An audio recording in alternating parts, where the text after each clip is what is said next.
ድምፃዊና ቲክቶከሩ ጆሲ በቁጥጥር ስር ውሏል።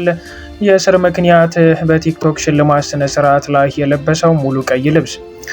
ሀገር አቀፍ በቲክቶክ ማህበራዊ ሚዲያ መድረክ ላይ ባለው ስራውና በሙዚቃ ስራዎች የሚታወቀው ወጣት ጆሲ ትላንትና አመሻሽ ላይ በፌዴራል ፖሊስ ቁጥጥር ስር መግባቱ ተነግሯል። ሪፖርቶች እንደሚያመላክቱት የጆሲ መታሰር ምክንያት በቅርቡ በተካሄደው የቲክቶክ ሽልማት ወይም ደግሞ ቲክቶክ ክሬቲቭ አዋርድ ስነስርዓት ላይ ሙሉ ቀይ ቀለም ያለው ልብስ ለብሶ በመቅረቡ ነው።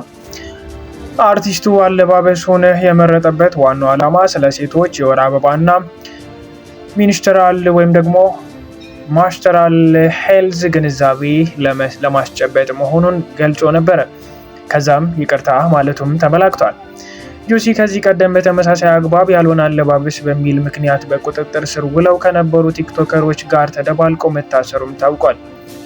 የፌዴራል ፖሊስ ከዚህ ቀደም የቲክቶክ ሽልማት ስነ ስርዓት ላይ የታዩ ከባህል የወጡ የአለባበስ ጉዳዮችን እየመረመረ መሆኑን ፍንጭ ሰጥቶ የነበረ ሲሆን አሁን የተወሰደው እርምጃ የዚያ ክትትል አካል እንደሆነም አመላክቷል።